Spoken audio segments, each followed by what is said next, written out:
देखिए, संगठन का पूर्ण निर्माण 4 साल के सफ़र के बाद डॉक्टर अजय सिंह चौटाला जी ने किया है। नई जिम्मेवारियां अलग अलग प्रकोष्ठों में दी गई है। उसके साथ साथ पार्टी द्वारा जिला अध्यक्षों की भी नवनियुक्तियां करी गई और एक जिम्मेवारी हमारी सबकी भी लगाई है कि हल्के लेवल और सभी सेलों के अंदर पूरा संगठन विस्तार तुरंत प्रभाव से हो।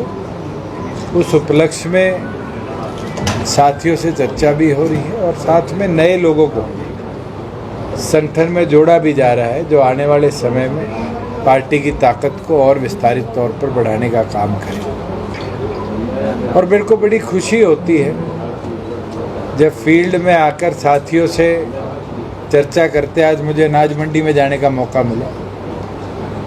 ना तो एक दाना गेहूं का था, ना पिछली कोई आड़ती भाइयों की पेंडिंग थी। किसानों का मुआवजा सरकार समय पर दे पाई है, उठान और पेमेंट किसान को पूरी तौर पर टाइमली दे पाई है। साथ में चाहे वो इंफ्रास्ट्रक्चर वर्क्स की बात हो, प्रदेश सरकार ने जो गति प्रदेश में इंफ्रास्ट्रक्चर प्रोग्रेस को पिछले 2 सालों में दी है, मुझे लगता है कि उससे जो हमारा डेवलपिंग कार्य था वो अब डेवलप्ड फेज में आने लग गया है। मैं कल जींद के अंदर मेडिकल कॉलेज जो हमारा 2 साल पहले बनने लगा था, उसकी बिल्डिंग स्ट्रक्चर को देख के आए। तो आज ऐसी हालात है कि हम अक्टूबर के अंदर उसमें ओपीडी शुरू कर पाएंगे। नहीं तो एक मेडिकल कॉलेज को तो 5-5, 7-7 साल लग जाते थे बनते बनते। और ये मुमकिन जब ही हो पाया है जब हमने पारदर्शिता के साथ बेहतर तरीके से अपने प्रदेश के डेवलपमेंट वर्क्स को मॉनिटर किया है। और मैं ये मानता हूँ कि जो गति हमने दी है वो प्रदेश को उन्नति के पथ पर लेकर आएगी। आज चाहे वो पंचायती राज संस्थान हो, चाहे वो शहरी निकाय संस्थान हो, उसके अंदर एसएफसी का जनसंख्या के आधार पर फंड देना अपने आप में पहला बार इतिहास तय करता है कि गांव पंचायत को, चाहे उसके पास ज़मीन है नहीं है, उसके पास कोई रेवेन्यू सोर्स है नहीं है, हरियाणा प्रदेश वो राज्य है जो मिनिमम जनसंख्या के आधार पर पैसे हर पंचायत को साल के शुरुआत में देता है कि वो डेवलपमेंट वर्क्स अपने लोकली जल्द से जल्द ले पाए। और इससे ये लाभ हुआ है कि जो गांव में छोटे छोटे काम पेंडिंग रह जाते थे फंड की कमी के कारण, सरपंचेस उन कार्यों को भी टाइमली करवा पाए। जहां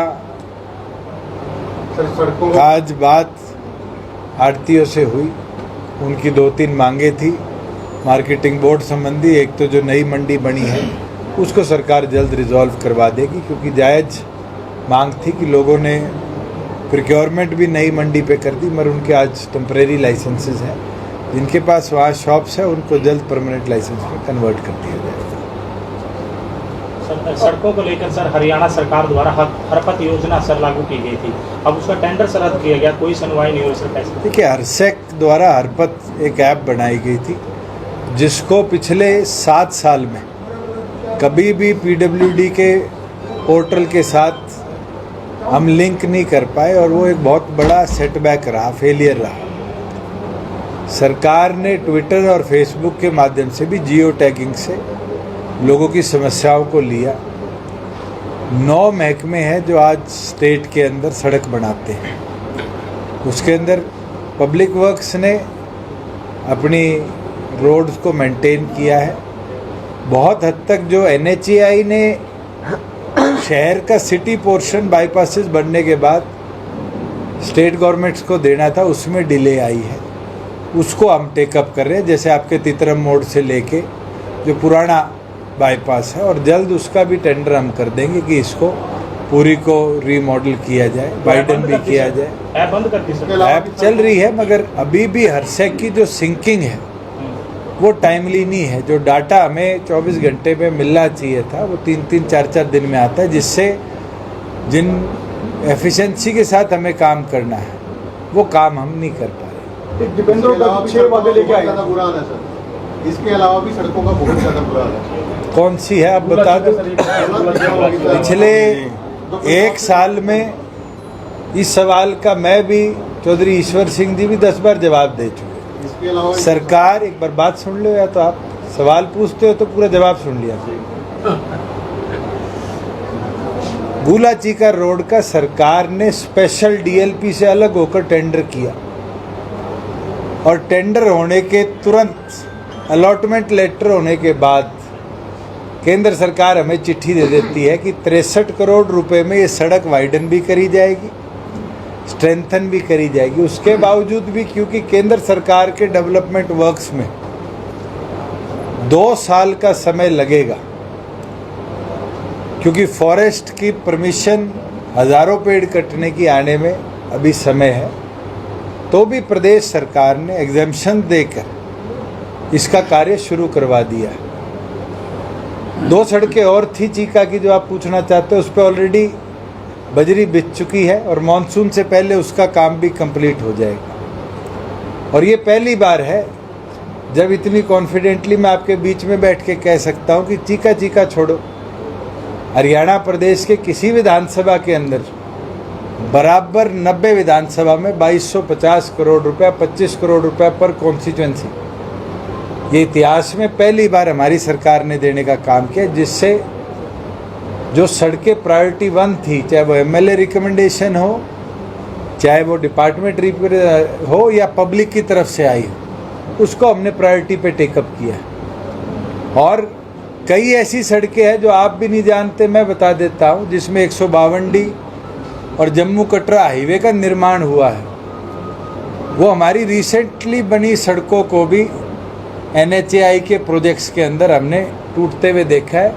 उसके लिए भी मेरी NHAI से चर्चा चली है। 150-200 करोड़ के बीच में उसका एस्टिमेशन आएगा। उन सड़कों का भी हम जल्द स्पेशल रिपेयर करवाने का काम करेंगे। और तो और जो आपके कैथल की एक लॉन्ग अवेटेड मांग थी, जिसको शायद मैं जितनी बार आया हूँ आप लोग भूल जाते हो, मगर नागरिक पूछते हैं, एलिवेटेड रेल कॉरिडोर, उसके लिए भी हमने 2 चरण की बैठक कर ली, तीसरी कल की है। और मुझे उम्मीद है जो पुराना आपका बस स्टैंड के साथ बड़ा पुल है, अगर हम उस पुल को डिमोलिश कर लेते हैं तो हमारी जो वायबिलिटी फिजिबिलिटी बननी चाहिए इस पूरे एलिवेटेड रेल कॉरिडोर की, वो बन जाएगी। और प्रदेश सरकार केंद्र सरकार से इसकी जल्द मंजूरी लेकर इस पे काम शुरू करें। लंबे समय तक खिलाड़ी है वो प्रदर्शन पे रहे। कल गृह मंत्री ने उनको बुलाया है, तो क्या इतना लंबा इंतजार गृह मंत्री ने किया, आप कैसे देखते हैं? देखिए, चर्चा निरंतर हो रही थी। अब किस लेवल से केंद्र सरकार चर्चा कर रहा था, ये हरियाणा प्रदेश रिलेटेड मैटर तो नहीं है। अगर कोई चर्चा हुई है तो मुझे उम्मीद है पॉजिटिव लेवल पे हुई होगी। उस चर्चा में दुष्यंत तो बैठा नहीं था, केंद्र सरकार थी, खिलाड़ी थे, वो ज़्यादा इस पे बेहतर थे। पिछले साल तो मैं भी जाके आया था मॉनसून से पहले, उसके बाद मॉनसून में इसकी जर्जर हालत हुई थी और हमने नवंबर में तो इसका टेंडर जो एडमिनिस्ट्रेटिव अप्रूवल था वो ऑलरेडी दे चुके हैं। अब जो प्रोसेस टेंडर में लगेगा, अलॉटमेंट में लगेगा, उसको तो बाईपास नहीं किया जा सकता। और आप खुद मानते हो कि जो फॉरेस्ट क्लियरेंसेज में टाइम लगते हैं वो तो प्रदेश सरकार के हाथ में भी नहीं है, वो तो गवर्नमेंट ऑफ इंडिया का एक special department environment and sciences का है, वो अप्रूव करके भेजता है। हमें तो आप कल अप्रूवल दे दो, हम परसों कटवा के रोड बना देंगे। नहीं, हम तो फॉलो करते हैं। इस बार के प्रोजेक्ट के अंदर जो 25 करोड़ से अलग आपके अप्रूवल दिए हैं, उसके अंदर अप्रूव्ड है। पटियाला आगे 3 सड़कें थी, पंजाब को जाती है, एक चीका से कौन सा गांव है,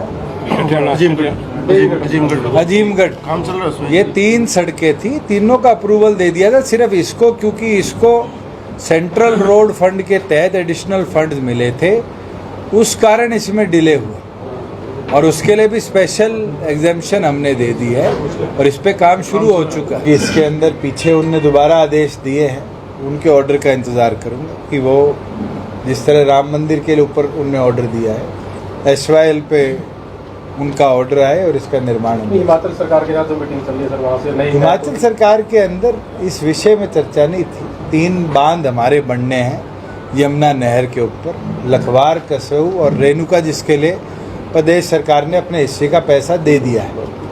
उसके ऊपर चर्चा हुई थी। एक पीछे उनने मुद्दा रखा था सेस लगाने का।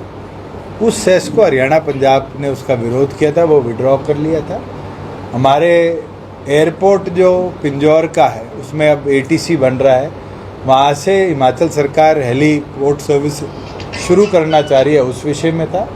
इन विषयों पर उनसे चर्चा हुई। चलिए, हर पार्टी अपने वादे करती है, कौन कितने पूरे कर पाती है, किस तरीके से पूरे कर जाती है, वो तो उसके चुनाव जीतने और उसके बाद है। वादे करने तो बहुत आसान है। मैं भी कह सकता हूँ, मैंने 5100 की बात कही थी, यही सुनना चाह रहा था। मगर मेरे तो 51 विधायक नहीं आए को मैं पहले दिन पूरी करूं। फिर भी हमने 750 रुपये बढ़ाई, आगे भी बढ़ाएंगे। और मैं इस चीज़ से कतराता भी नहीं कहते हुए कि जो हम अचीव कर पाए शायद 10 विधायकों के साथ कोई भी नहीं कर पाता।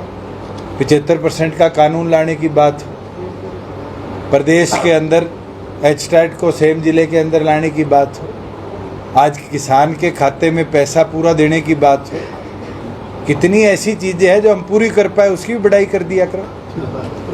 मैं तो ये मानता हूँ कि अच्छा है आप मेरे को हर रोज याद दिलाते और मैं भी पीछे पड़ा रहता हूँ। जिस दिन सूत बैठेगी बढ़ा भी दूंगा। बीजेपी भी अपना भाजपा ने बयान दिया है कि वहीं से प्रेम लता जी आगे विधायक। चलिए, ये आज कहना कौन कहाँ से लड़ेगा और किसकी टिकट होगी, गठबंधन में बहुत अर्ली है। तो आगे भी गठबंधन आज गठबंधन चल रहा है और आगे भी हम इसको ऐसे ही चलाएंगे। मैं तो एक सेकंड जवाब आपकी बात का ही दे रहा हूं। मैं जिस दिन मैंने शपथ ली थी 27 अक्टूबर थी, दिवाली से एक दिन पहले था। उस दिन विपक्ष के लोगों ने कहा था 3 महीने में टूट जाएगा। 3.5 साल में तो टूटा नहीं। और मेरे को लगता है 3.5 साल में आप जैसे पत्रकार साथियों ने 3.5 लाख बार यही सवाल पूछा। आज मैं कह दूं भी रणदीप जी चुनाव लड़ेंगे, चंद्रबाबू जी चुनाव लड़ेंगे, रणधीर जी लड़ेंगे। आज हर पार्टी अपनी कॉन्स्टिट्यूंसी पे कार्यकर्ताओं को तो मोटिवेट करती है। मगर जहाँ मेरे खिलाफ कल 3 लोगों ने बोला, अब वो पेट के दर्द की दवाई तो मैं नहीं बन सकता। मैं तो ये बोल सकता हूँ, हमने बड़ी निष्ठा से, ईमानदारी से इस गठबंधन को आज तक निभाया है, आगे भी निभाते रहेंगे। और ये फैसला कौन कितनी सीटों पे लड़ेगा, कौन कहाँ से लड़ेगा, कौन किसके सिंबल पे लड़ेगा, ये तो मेरे ख्याल से जब तक चुनाव डिक्लेयर नहीं हो जाएगा।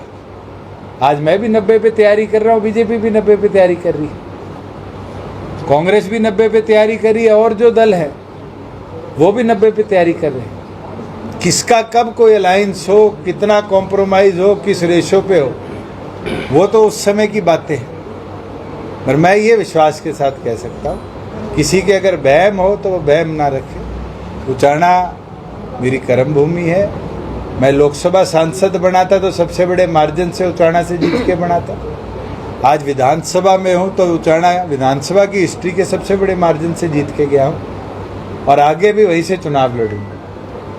8 तारीख को जींद से ही अरविंद केजरीवाल तिरंगा यात्रा ना मेरे को बताया किसी ने, वो भी उचाना आ रहे हैं। हाँ। आज तक को तो जींद जिला पहले पॉलिटिकल एक्टिव माना जाता था, मगर अब तो हर पार्टी के लिए मेरे ख्याल से हरियाणा में स्टार्टअप का एपी सेंटर बन गया है।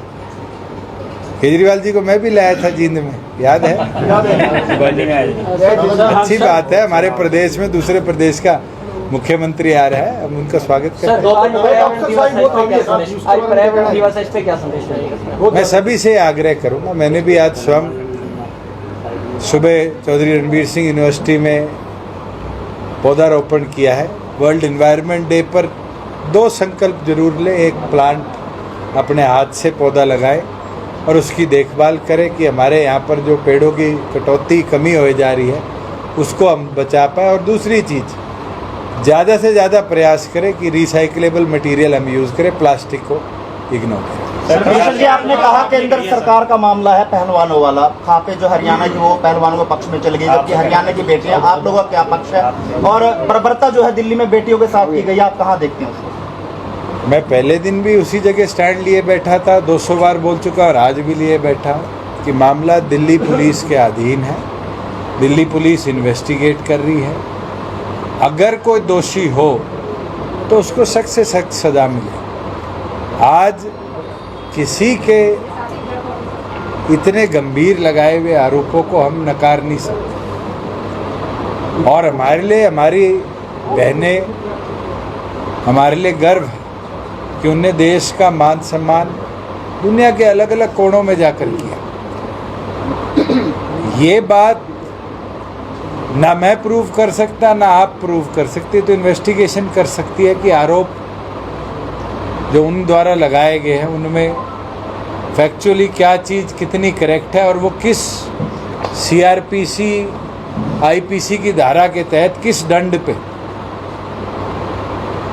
व्यक्ति को लेके जा सकती है। तो मैं तो आपसे भी आग्रह करूंगा, इंतज़ार करो कि दिल्ली पुलिस अपनी इन्वेस्टिगेशन को जल्दी कंक्लूड करे, जल्दी उस पर निर्णय हो और दूध का दूध पानी का। जांच का विषय बाद में आता है, पहले गिरफ्तारी की मांग पे अड़े हुए पहलवान की गिरफ्तारी होनी चाहिए, तो वो कोर्ट का प्रोसेस। अगर मैं कल कह दूं कि आपने किसी के साथ छेड़छाड़ करी तो आप भी तो निर्दोष, पहले गिरफ्तारी होती है जी। लेकिन आम व्यक्तियों को जेल में डाल दिया जाता है और बीजेपी के तमाम लोग, चाहे वो संदीप की बात हो। मैं एक चीज़ आपको फैक्चुअली बता सकता हूँ कि ये चीज़ आप लोगों को भी एज रिपोर्टर्स जान लेनी चाहिए कि जिसमें आरोप ऑन इंस्टेंस के हैं उनके अंदर अरेस्ट तुरंत होते हैं, जिसके अंदर पुराने वर्षों के रिलेटेड संबंधित चीज़ों के होते हैं अधिकांश कोर्ट के ऑर्डर तक उसमें इन्वेस्टिगेशन होती है और फिर एक्शन होता है। लेकिन पोस्ट को तो हीनियस क्राइम्स में काउंट होता है। आरोप जो लगे हैं, जितना मैंने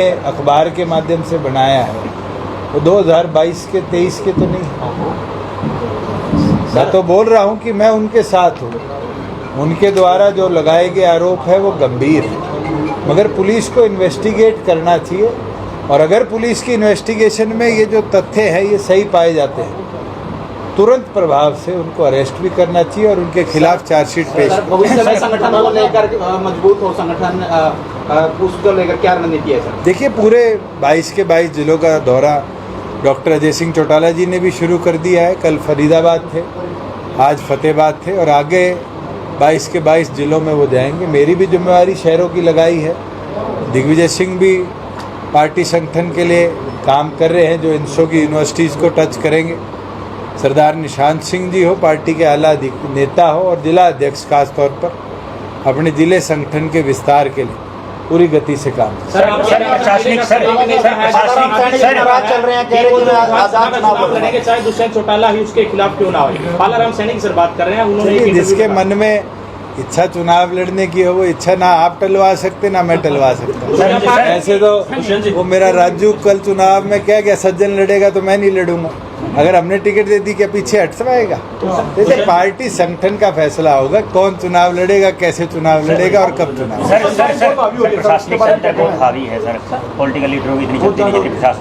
भाई फिर तो वो पॉलिटिकल लीडर फेल है जिसकी चले कौन। अगर आज के दिन इलेक्टिव की नहीं चलती तो मैं मानता हूँ फेलियर एडमिनिस्ट्रेशन का नहीं है कि इलेक्टिव एडमिनिस्ट्रेशन के ऊपर अपनी कमांड को नहीं ले जा पाए।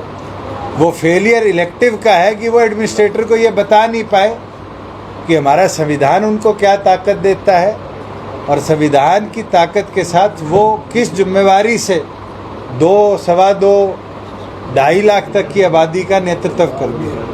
तो अगर आप ये बोलते हो कि प्रशासन के आगे इलेक्टिव की नहीं चलती तो मुझे लगता है उस इलेक्टिव को रिजाइन कर देना चाहिए। दुष्यंत जी, आखिरी सवाल है। पहले पक्का ना?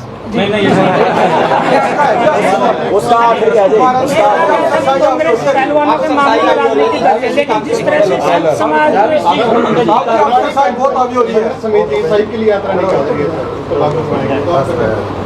पुरानी पेंशन ये अच्छी बात है और उनके साथ सरकार की 2 दौर की चर्चा भी हुई है, एक कमेटी भी बनाई गई है और मैं उम्मीद करता हूँ कि जैसे हरियाणा इकलौता राज्य है जो 14% शेयर अपना देती है, पहले 10% था, म्यूचुअली कुछ और डिस्कस होगा तो हम इसको और बढ़ाने का और म्यूचुअली रास्ता निकालेंगे। हरियाणा की कॉलेजेस को पंजाब यूनिवर्सिटी से एफिलिएशन की बात चल रही है, लेकिन जो हरियाणा की जो यूनिवर्सिटीज़ हैं वो पहले ही घाटे में एक तरह से चल रही है। सरकार ने कहा कि हम फंड नहीं देंगे, अपने आप की ऑटोनोमस बॉडी अपने तरीके से चला सकते। उसके देखिए, मैं जो एक पत्र मेरे संज्ञान में भी आया है कि यूनिवर्सिटीज़ 5 साल का रोल बनाए और अपने आप अपने फंड्स को कलेक्ट करे। कोई भी यूनिवर्सिटी जो स्टेट बनाती है वो 10 साल के अंदर सेल्फ डिपेंडेंट नहीं होती। ये फैसला जो लिया गया है मैं इसके पक्ष में नहीं हूँ। मैं मुख्यमंत्री से भी इसकी चर्चा करूँगा, क्योंकि हमारी बहुत सी ऐसी डेवलपिंग यूनिवर्सिटी है, इस तरह के निर्णय के बाद कहीं ना कहीं वो ग्रोथ की ओर नहीं, वो अपने खात्मे की ओर ना चलने लगते। हाँ बिल्कुल, जो KUK है, HAU है, MDU है, ये ऐसी बड़ी यूनिवर्सिटीज़ जो आज से दशकों पहले बनी थी, सेल्फ सफिशिएंट होगी, इनके फंड तुरंत बंद कर देनी चाहिए। मगर जो यूनिवर्सिटी जैसे आपके यहाँ पर संस्कृत यूनिवर्सिटी है भगवान वाल्मीकि के नाम पर, आज उसके तो स्थापना ही नहीं हुई, उसके 5 साल में फंड रोक दिए जाएंगे तो मुझे नहीं लगता कि वो न्यूबॉर्न डे लाइट भी देख पाएगा। तो जो ये ऑर्डर आया है ये सारी यूनिवर्सिटीज़ के लिए आना अच्छा नहीं है। हाँ, जो यूनिवर्सिटी 2 दशक से पुरानी होगी जरूर इनके लिए हम कट डाउन ऑफ फंड्स कर सकते हैं, मगर जो नई यूनिवर्सिटीज़ है उनको हमें सपोर्ट करते रहेंगे। कॉलेज एफिलिएशन से फंड आता था यूनिवर्सिटीज़ को, अब ये कह रहे हैं कि हरियाणा के कुछ कॉलेज चंडीगढ़ यूनिवर्सिटी से जोड़ दिए जाएंगे। देखिए, पहले तो सबसे इम्पोर्टेंट चीज़ है, चौधरी बंसीलाल जी एक गलती कर गए थे, आज स्वर्ग में है, कि पंजाब यूनिवर्सिटी से हरियाणा का हिस्सा विड्रॉ कर गए थे, तो आज हम वहाँ एफिलिएट हो ही नहीं सकते। पहले तो मेरे द्वारा भी पत्र लिखा गया उपराष्ट्रपति को, जो उसके चांसलर हैं, CM साहब ने भी अभी बैठक करी है। मैं उम्मीद करता हूँ कि हमारा हिस्सा हमें मिल जाए। हिस्सा मिल जाएगा तो ज़रूर हमारा जब वहाँ शेयर होगा तो हमारे को रेवेन्यू भी शेयरिंग में मिलेगा। आज किसी और स्टेट के साथ एफिलिएट होकर उस यूनिवर्सिटी में अपने शेयर देने, मुझे नहीं लगता कि एक वाइज सोच है।